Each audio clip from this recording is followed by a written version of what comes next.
Before we begin our gentle journey together, let me offer you this quiet assurance. Tonight's story unfolds at the pace of rest itself, with no sudden sounds or jarring moments to disturb your peace. If you need to pause, to adjust your position, or simply to breathe, the story will wait patiently for your return. This is your safe space, your time to let go of the day's needs and drift into the soothing world of ideas and wonder. Hello, gentle dreamers, and welcome back to Sleepy Tech Stories. I hope your day has been kind to you, whether it brought moments of quiet satisfaction or perhaps left you feeling a little scattered, like puzzle pieces waiting to find their place. Tonight, we're going to drift together into the world of a most unusual genius, a man who juggled not just balls in the air, but ideas that would reshape how we think about information itself. His name was Claude Shannon, and in the quiet corridors of Bell Labs, long after his colleagues had gone home, he would ride his unicycle through the halls, juggling several balls, while his mind juggled something far more profound, the very essence of communication. If this gentle approach to learning resonates with you, you might consider joining our quiet community of curious minds, though there's no attention at most. Sometimes the most meaningful connections happen naturally when we're ready for them. Tonight's journey will carry us through about an hour together, drifting from the bustling during those intense years' energy of 1940s Manhattan to the quiet contemplation of late-night discoveries. We'll meet a man who found magic in the mundane, who saw patterns where others saw chaos, and who gave us the mathematical language to describe the very information flowing through your mind right now. Don't worry about remembering many details. Let the story wash over you like gentle waves. Some moments will catch your attention. Others might simply help you settle deeper into rest. Both are perfectly fine. This is your time, your journey, and there's no wrong way to experience it.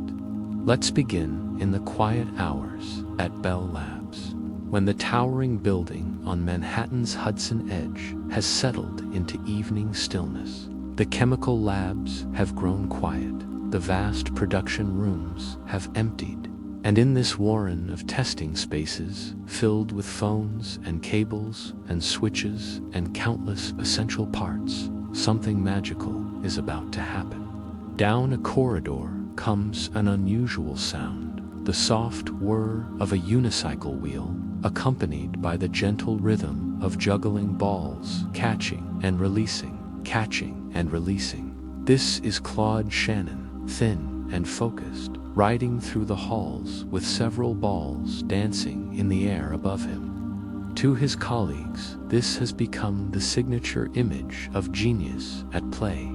But Shannon isn't just playing. Even in this moment of apparent whimsy, his mind is working on something that will change the world. Picture him pausing at his office door, the juggling balls coming to rest in his hands, the unicycle settling to stillness. Inside, his workspace tells the story of a mind that thinks in 3 dimensions, tables heaped with gadgets, hundreds of mechanical and electrical components scattered like seeds, waiting to grow into ideas. Half-finished projects catch the lamplight, each one a question he's asked the universe. But tonight, like so many nights before, Shannon isn't here for the gadgets. He's here for something more elusive, more fundamental. He settles at his desk, pulls out a sheet of lined paper, and begins to write in his neat, careful script. The equations that flow from his pencil look simple, almost innocent, but they carry within them the power to transform human communication forever. What is information, really? This question has been haunting him for nearly a decade now, ever since he was a graduate student and first glimpsed the possibility that information itself might be measurable, quantifiable, as real and concrete as the weight of the juggling balls in his hands. Let your breathing slow as we continue this gentle exploration. To understand Shannon's nighttime revelations, we need to drift back to his beginnings, to a young man growing up in Michigan who found wonder in the most unexpected places. Even as a child, Claude was drawn to puzzles, to codes, to the hidden patterns that dance beneath the surface of everyday things. He discovered Edgar Allan Poe's The Gold Bug, that mysterious tale of hidden messages and secret codes, and something in young Shannon's mind caught fire. Here was understanding that information could be disguised, transformed, encoded in ways that revealed deeper truths. The seed of information theory was planted in that moment, though it would take decades to bloom. Picture the young Shannon in his workshop, surrounded by the comfortable chaos of creation. His hands move with the same gentle precision he'll later bring to juggling, building gadgets that seem to serve no purpose except to satisfy his curiosity. A rocket-powered frisbee, a flame-throwing trumpet, a motorized pogo stick, each invention a question asked of the physical world. But perhaps his most telling creation was what he called the ultimate machine, a simple box with a single switch. When you turned the switch on, the box would open. A mechanical hand would emerge, turn the switch off, and close the lid again. Visitors found this endlessly fascinating, including the great science fiction writer Arthur C. Clarke. But for Shannon, it represented something deeper. Here was a machine that existed solely to negate its own purpose, a perfect circle of logic that somehow felt profound. These weren't just toys, they were explorations. Each gadget was Shannon asking the universe, what if? What if information could be measured? What if communication could be perfected? What if the boundary between human and machine intelligence wasn't as clear as we think? Now let us drift forward to 1940, to a Bell Labs transformed by the approaching change of challenging times. The building that once hummed with peaceful innovation now buzzes with focused purpose. The workforce has swelled from many to over many. Military uniforms mix with lab coats, and over many research projects have launched, each one a small piece of the vast, challenging times machine. Shannon finds himself caught in this whirlwind, assigned to top-secret projects, working on cryptography and fire control systems, helping to mechanize anti-aircraft artillery. By day, he labors under the considerable needs of, during those intense years, urgency. 6-day work weeks becoming the norm, the weight of national security pressing down on many equations. But Shannon chafes under these constraints, the secrecy, the intensity, the obligatory teamwork. Most of it leaves what he'll later describe as a bitter taste. He's a man who thinks best in solitude, who needs the freedom to follow ideas wherever they lead. And the challenging times has caged his curiosity in service of immediate practical needs. So he creates a secret rebellion, a quiet revolution that takes place in the hours when others sleep. After his official duties end, Shannon retreats to his small Greenwich Village apartment, a romantic but chaotic space on the 3rd floor of 51 West 11th Street. Here, surrounded by the guts of a music player strewn across his center table, with his jazz clarinet and record player as his only companions, he begins the work that will define his legacy. Picture him in those late-night hours, pencil tapping against his knee, not working on deadline but obsessed with a private puzzle. The city sleeps outside his window, But Shannon is wide awake, chasing an idea that has been haunting him for years. What if most communication, many message ever sent, could be reduced to its essential elements? What if there was a mathematical way to measure the very essence of information itself? Feel yourself settling deeper into the story as we drift onward. Even enduring those intense years, even under attention, Shannon creates rhythms that anchor his wandering mind.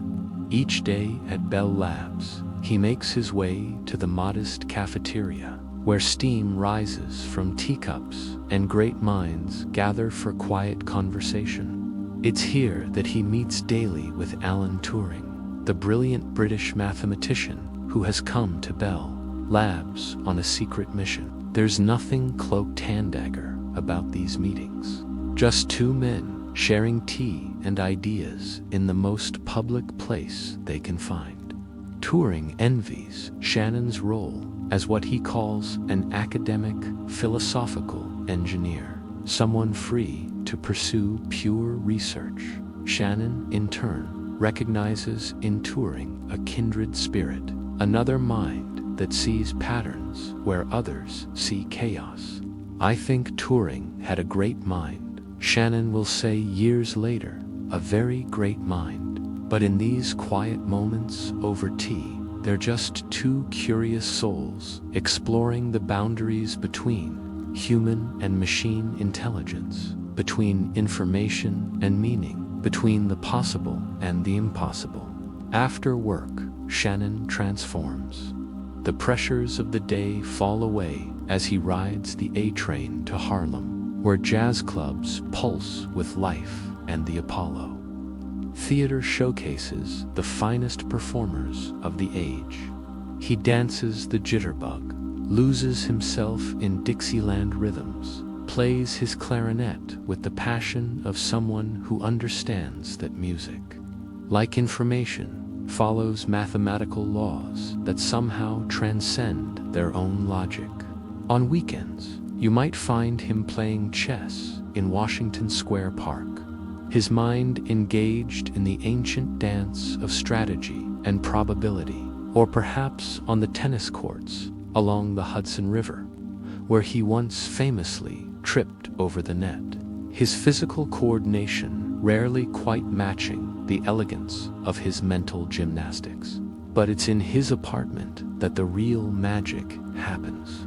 Here, with T.S. Eliot and James Joyce as his literary companions, Shannon reads aloud to his neighbor, Maria, the woman who first knocked on his door to complain about his loud music and ended up becoming his closest confidant. When familiar tunes play on the radio, he exclaims with childlike delight, "Now this is good."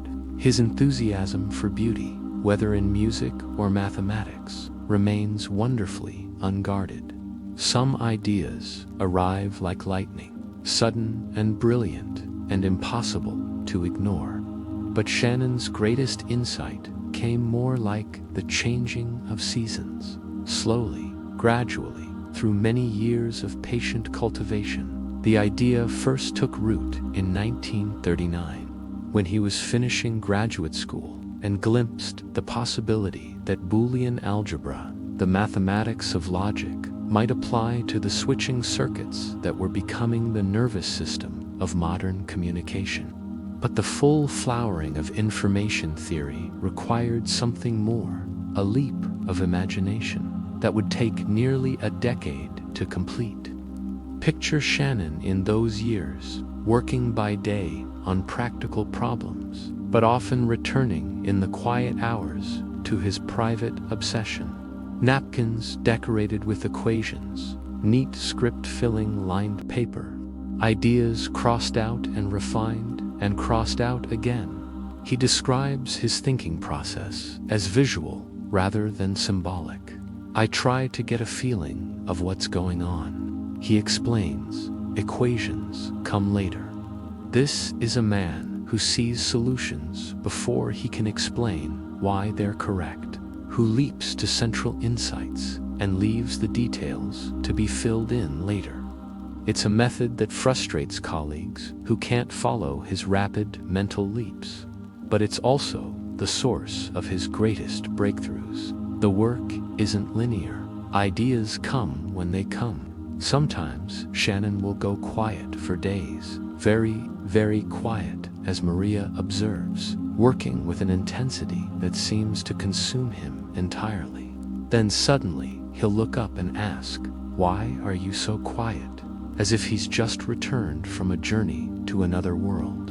One night, he wakes in the middle of the night with an idea and stays up until dawn working on it. The discovery doesn't come with fanfare, just a quiet recognition that he's found something fundamental. Information, he realizes, isn't about meaning at most. It's about choice, about the selection of one message from most possible messages, about the resolution of uncertainty. Allow the narrative to carry you like a soft current. Let's drift deeper into Shannon's revelation, into the gentle mathematics that would reshape our world. Imagine information not as words or pictures or sounds, but as something more fundamental, as the answer to uncertainty, as the resolution of surprise. Consider a simple coin flip, heads or tails, each outcome equally likely. When the coin lands, it provides approximately one bit of information, one binary choice resolved. But imagine a coin that often lands heads, a two-headed coin that holds no surprises. Such a coin provides 0 bits of information because there's no uncertainty to resolve, no choice to be made. This is the heart of Shannon's insight, that information is intimately connected to surprise, to unpredictability, to the spaces between what we know and what we discover. He calls this measure entropy, borrowing the term from thermodynamics, but giving it new meaning in the realm of communication. Picture Shannon working through these ideas in his quiet apartment. The winter cold kept at bay by a fire fed with pieces of an old piano he's chopped up for fuel. The equations flow from his pencil with increasing confidence, each symbol a step toward a new understanding of communication itself. English text, he realizes, is full of redundancy. The letter Q is almost often followed by U. Common words appear again and again. Patterns repeat in ways that make the language predictable. This redundancy means that English, which seems to require 8 bits per letter, can actually be compressed down to about 1 bit per letter without losing meaning. But Shannon's vision extends far beyond text compression. He sees that any message, a Shakespeare sonnet, a Beethoven symphony, a Kurosawa film, can be encoded into bits for efficient transmission. The content doesn't matter, only the patterns, the choices, the resolution of uncertainty. You're doing beautifully, simply by being here, by allowing these gentle ideas to flow around you. There's no need to grasp or hold onto anything. Just let the story carry you forward at its own peaceful pace. Oliver becomes Shannon's closest collaborator, the one person who hears his ideas before they're fully formed. I was the midwife for a lot of his theories, Oliver recalls with pride. He would bounce them off me. Picture these two men in Shannon's cluttered office, surrounded by the comfortable chaos of half-finished inventions, exploring ideas that exist nowhere else in the world.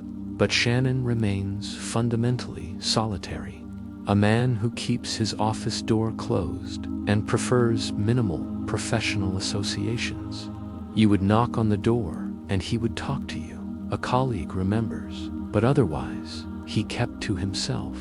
There's a certain impatience in Shannon, not with the ideas themselves, but with the pace at which others can follow his thinking. He processes information faster than most people can absorb it, leaving him often alone with his insights.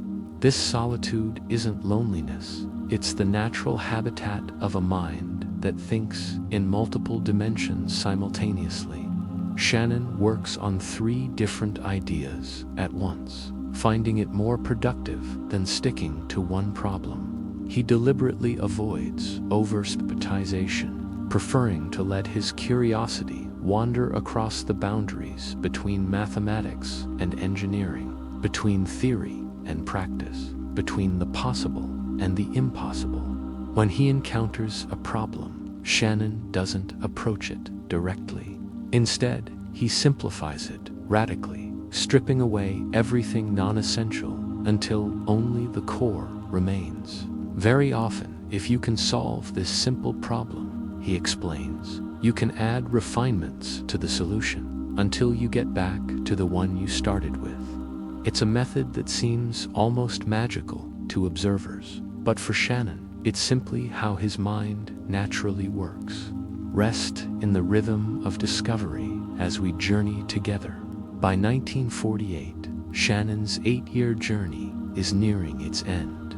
The equations have been refined, the proofs completed, the implications explored. What began as a private obsession has grown into something that will reshape human understanding of communication itself. But Shannon, ever the perfectionist, continues to polish and refine, driven by what he calls a slight irritation when things don't look quite right. The paper that emerges a mathematical theory of communication is deceptively modest in its presentation. Dozens of pages of careful mathematics published in the Bell System Technical Journal, a venue that seems almost too humble for work of such profound importance. But Shannon has rarely been motivated by fame or recognition, only by the satisfaction of solving problems that capture his imagination. When the paper appears, it arrives.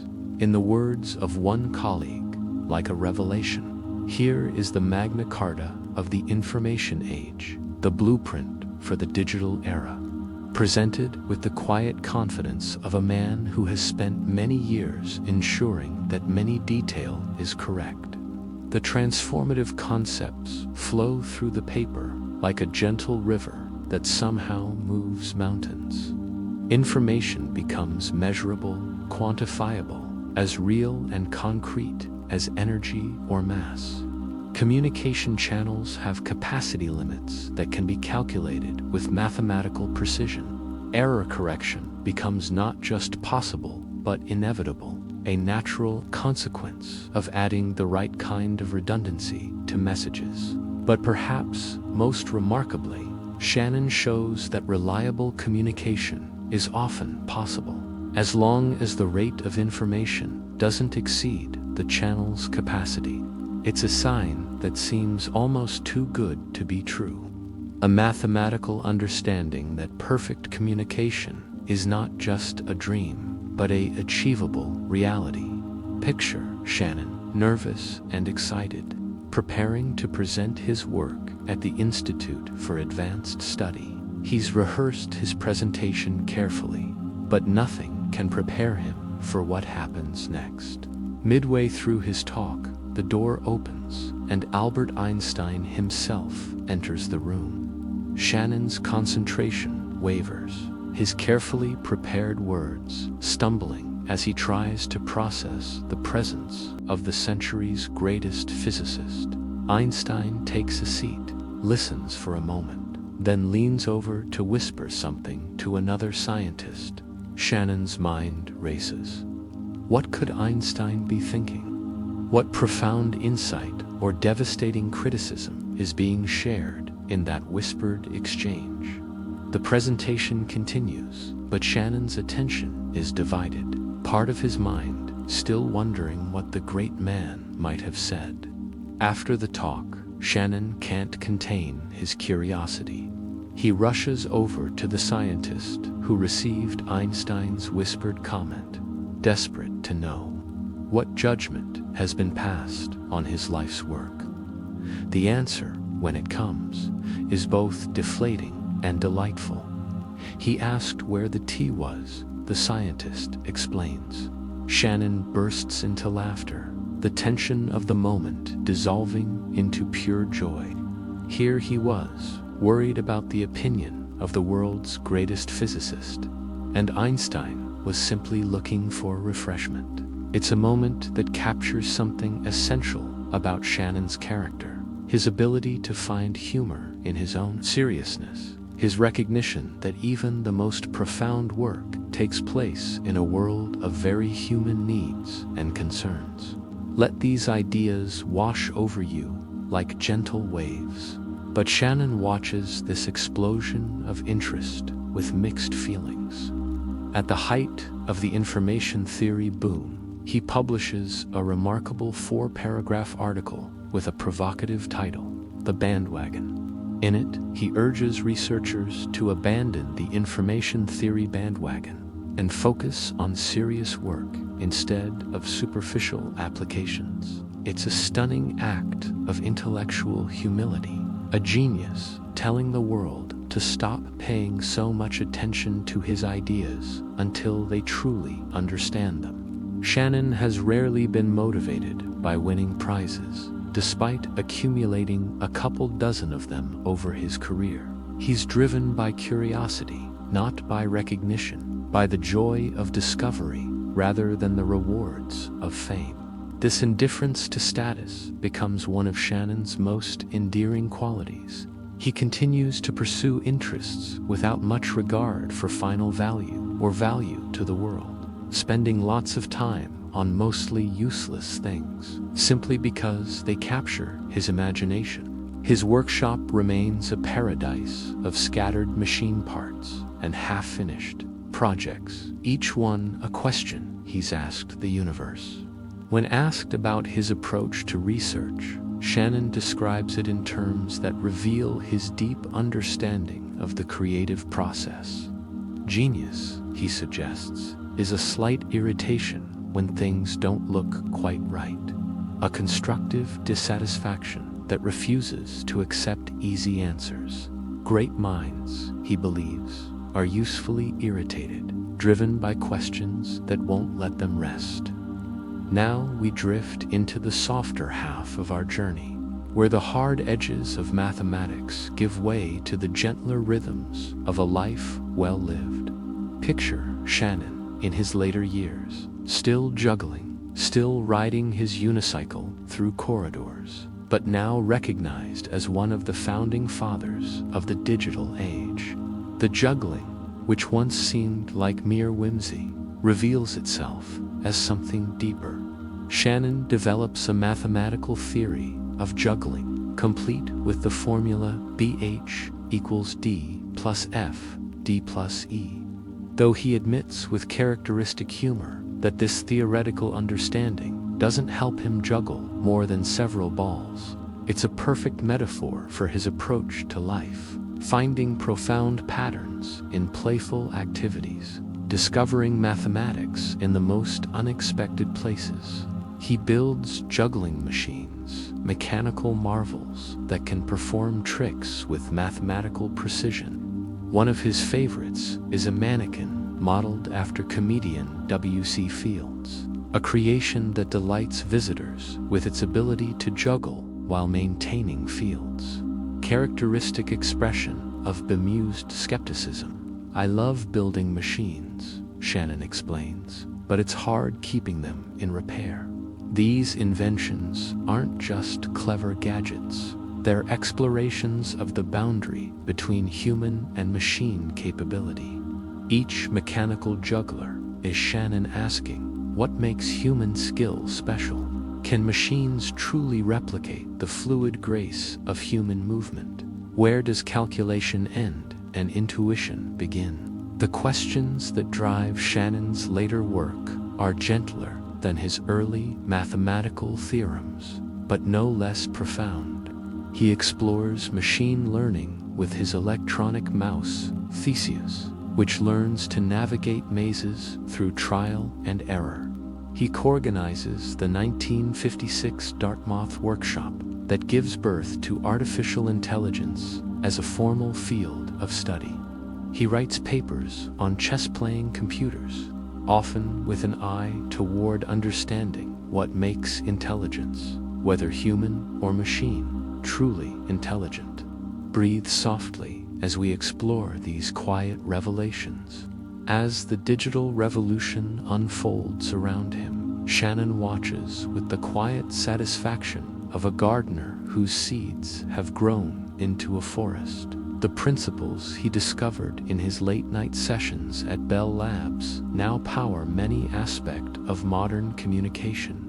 Wi-Fi signals carry his error correction codes. Streaming videos compress according to his entropy calculations.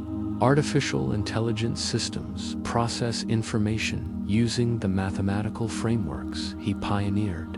But Shannon himself remains remarkably unchanged by his success. He continues to work on whatever captures his interest, building flame-throwing trumpets and rocket-powered frisbees with the same enthusiasm he once brought to information theory. His workshop remains a wonderland of mechanical and electrical components, tables heaped with gadgets that serve no purpose except to satisfy his endless curiosity. When visitors ask about his legacy, Shannon deflects with characteristic modesty.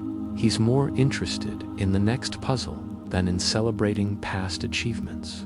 The man who gave us the mathematical language to describe information itself remains focused on the simple joy of discovery, the pleasure of asking what if, and following the question wherever it leads.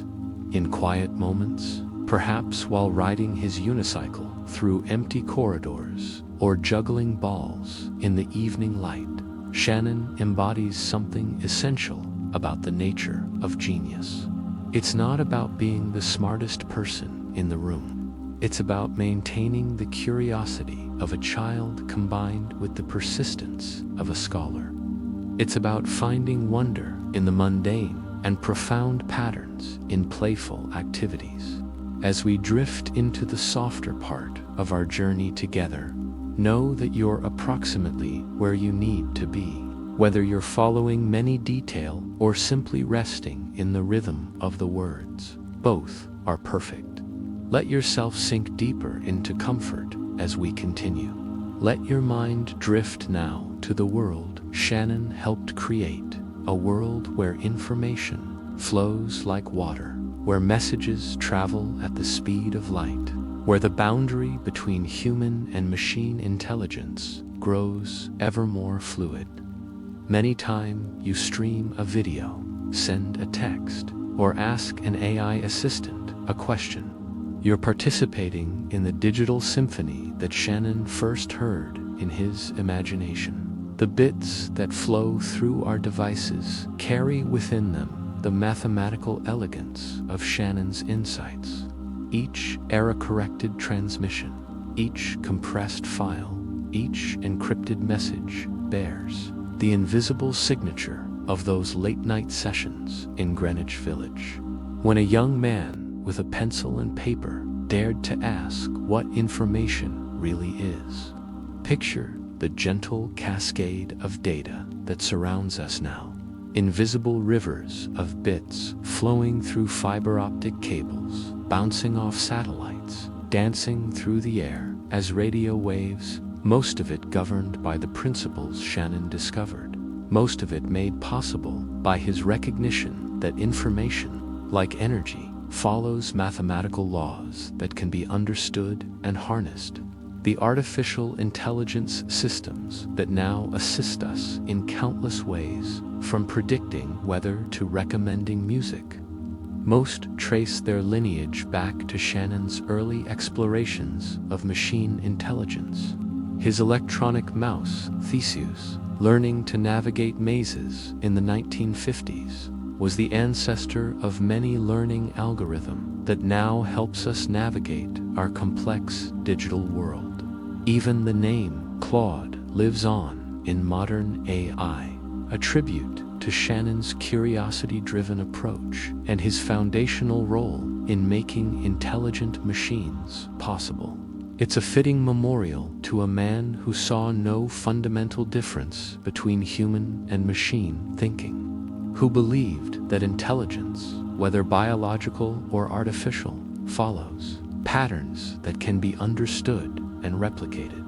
As we near the end of our gentle journey together, let's rest for a moment with the questions that drove Shannon throughout his life. What is information?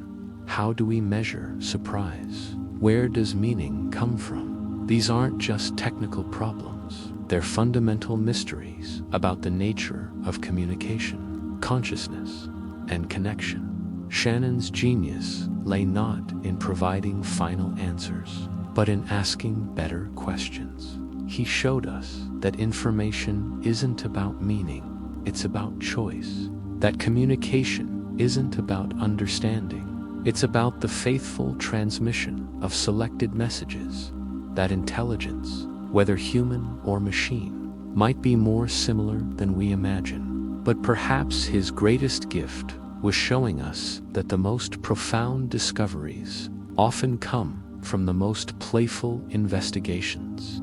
The man who revolutionized communication spent his spare time building flame-throwing trumpets and juggling machines.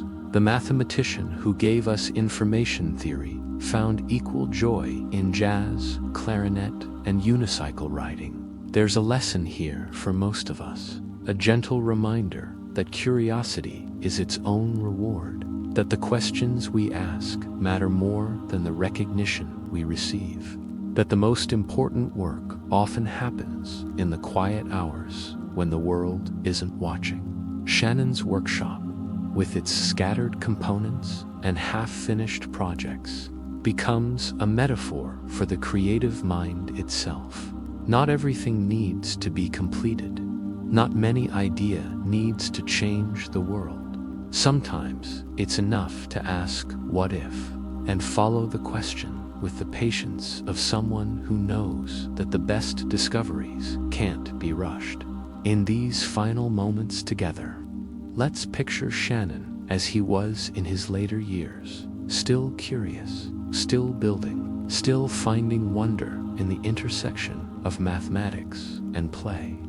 The man who gave us the digital age rarely lost his childlike delight in mechanical toys and mathematical puzzles. His legacy isn't just in the technologies that surround us, though they are remarkable. It's in the approach he modeled, the way he combined careful thinking with playful exploration, the way he found profound patterns in simple activities, the way he remained humble in the face of extraordinary achievement. Shannon showed us that genius isn't about being the smartest person in the room. It's about being the most curious. It's about maintaining what he called constructive dissatisfaction, that gentle irritation when things don't look quite right, that refusal to accept easy answers or conventional wisdom. The juggling balls that danced in Shannon's hands become symbols of the ideas he kept in motion, rarely letting any single concept dominate his thinking, often ready to catch new possibilities as they arose. The unicycle rides through empty corridors represent the solitary journey of discovery, the willingness to look foolish in pursuit of understanding, the joy of movement for its own sake.